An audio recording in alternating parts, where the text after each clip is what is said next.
తెలంగాణలో ప్రస్తుతం కన్నేపల్లి బ్యారేజ్ నుంచి నీటిని విడుదల చేయాలా వద్దా అనే అంశం తీవ్రమైనటువంటి రాజకీయ చర్చకు దారితీసింది. రాష్ట్రంలో వర్షాభావ పరిస్థితులు నెలకొనడంతో రైతులు తీవ్ర ఇబ్బందులు ఎదుర్కొంటున్నారు. పంటలు వేయడానికి నీరు లేకపోవటం, ఇప్పటికే వేసిన పంటలు ఎండిపోతున్న పరిస్థితి ఉండటంతో కన్నేపల్లి వద్ద నిల్వ ఉన్న గోదావరి జలాలను విడుదల చేయాలని బీఆర్ఎస్ పార్టీ బలంగా డిమాండ్ చేస్తుంది. అక్కడ భారీగా నీటి నిల్వలు ఉన్నాయని, వాటిని దిగువకు వదిలితే భూగర్భ జలాలు పెరగడంతో పాటు లక్షలాది మంది రైతులకు ఉపశమనం లభిస్తుందని బీఆర్ఎస్ నేతలు చెప్పుకొస్తున్నారు. ఈ డిమాండ్ను మరింత బలపరుస్తూ బీఆర్ఎస్ వర్కింగ్ ప్రెసిడెంట్ కేటీఆర్ నేతృత్వంలో పార్టీ నాయకులు కన్నేపల్లి వద్దకు వెళ్లి స్వయంగా నీటిని విడుదల చేస్తామని ప్రకటించారు. అయితే పోలీసులు వారిని అడ్డుకోవడంతో ఆ కార్యక్రమం జరగలేదు. అనంతరం మాజీ మంత్రులు హరీష్ రావు, ప్రశాంత్ రెడ్డి, జగదీష్ రెడ్డి తదితరులు కన్నేపల్లి వద్దకు వెళ్లి నీటి లభ్యత వీడియోలు, పవర్ పాయింట్ ప్రజెంటేషన్ ద్వారా ప్రజలను చూపిస్తూ ప్రభుత్వం కావాలనే నీటిని విడుదల చేయడం లేదు అని ఆరోపించడం జరిగింది. మరొకవైపు రాష్ట్ర ప్రభుత్వం మాత్రం ఈ విషయంలో పూర్తిగా భిన్నమైన వాదన వినిపిస్తుంది. మంత్రి ఉత్తర కుమార్ రెడ్డి ప్రకారం కన్నేపల్లి నుంచి భారీగా నీటిని విడుదల చేస్తే దిగువన ఉన్న అన్నారం, సుందిళ్ల బ్యారేజీల భద్రతకు తీవ్రమైనటువంటి ముప్పు ఏర్పడే అవకాశం ఉందని చెప్పుకొస్తున్నాడు. ఆ బ్యారేజీలు దెబ్బతింటే భారీగా వరద నీరు వచ్చి భద్రాచలం పట్టణంతో పాటు దాదాపు 44 గ్రామాలు ముంపుకు గురయ్యే అవకాశం ఉందని ప్రభుత్వం హెచ్చరిస్తుంది. ప్రజల ప్రాణాలను ప్రమాదంలో పెట్టలేమనే కారణంతోనే నీటిని విడుదల చేయడం లేదని ప్రభుత్వం స్పష్టం చేస్తుంది.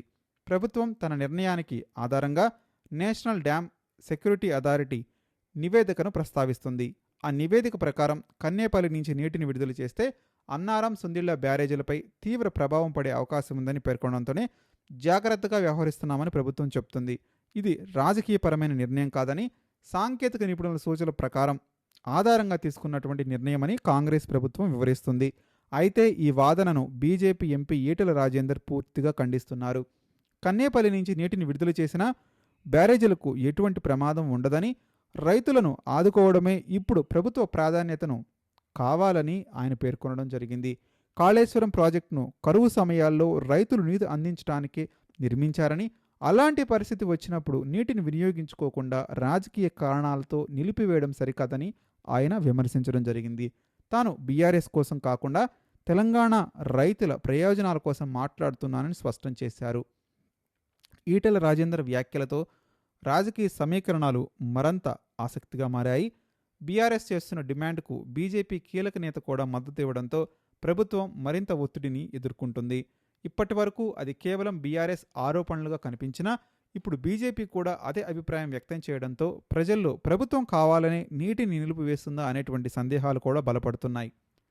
ఈ నేపథ్యంలో ప్రభుత్వం తీసుకోవాల్సిన ఉత్తమ నిర్ణయం ఏంటంటే, మరొకసారి కేంద్ర జలవనరుల శాఖ, సెంట్రల్ వాటర్ కమిషన్ సంబంధిత సాంకేతిక నిపుణులను ఆహ్వానించి తాజా పరిస్థితులపై సమగ్ర పరిశీలన చేయించటం, మేడిగడ్డ ఘటన తర్వాత వచ్చిన నివేదికల ఆధారంగా కాకుండా ప్రస్తుతం ఉన్న పరిస్థితుల్లో కన్నేపల్లి నుంచి నీటిని విడుదల చేస్తే నిజంగా అన్నారం, సుందిళ్ల బ్యారేజీలకు ప్రమాదం ఉందా లేదా అనే అంశంపై కొత్త సాంకేతిక నివేదిక తీసుకురావడం అత్యంత అవసరం. రాజకీయ నాయకులు చేసే ప్రకటనలను ప్రజలు రాజకీయ కోణంలోనే చూస్తారు. కానీ కేంద్ర సాంకేతిక సంస్థలు మరోసారి పరిశీలించి స్పష్టమైన నివేదిక ఇస్తే రైతుల్లో నెలకొన్న గందరగోళం తొలగిపోయేటువంటి అవకాశం ఉంటుంది. నీటిని విడుదల చేయడం సురక్షితం అయితే ప్రభుత్వాలు వెంటనే చర్యలు తీసుకోవాలి. ప్రమాదం అంటే ఆ విషయాన్ని అధికారిక సాంకేతిక నివేదికతో ప్రజలకు వివరించవచ్చు. అప్పుడు ప్రభుత్వం చెప్పే మాటలకు విశ్వసనీయత పెరుగుతుంది. ప్రస్తుతం తెలంగాణ రైతులకు నీరు అత్యవసరమైన పరిస్థితి ఉంది. అదే సమయంలో ప్రజల ప్రాణాలు, బ్యారేజీల భద్రత కూడా అంతే ముఖ్యమైన అంశాలు. అందువల్ల రాజకీయ ఆరోపణలు, ప్రత్యారోపణల కంటే సాంకేతిక నిపుణుల తాజా నివేదిక ఆధారంగా నిర్ణయం తీసుకోవడం రాష్ట్ర ప్రయోజనాలకు, రైతుల విశ్వాసానికి, ప్రభుత్వ విశ్వసనీయతకు మరింత ఉపయోగకరంగా ఉంటుందని విశ్లేషకులు అభిప్రాయపడుతున్నారు. మీరు కూడా మీ అభిప్రాయాన్ని కామెంట్ రూపంలో తెలియజేయండి. నిజంగానే కన్నేపల్లి నుంచి నీళ్లను ఎత్తిపోయడం ద్వారా రైతులకు నీళ్లను అందించడం సమర్థనీయమేనా అని మీరు భావిస్తున్నారా, లేక ప్రభుత్వాన్ని సమర్థిస్తారా? మర్చిపోకుండా కామెంట్ చేయడానికి ప్రయత్నించండి.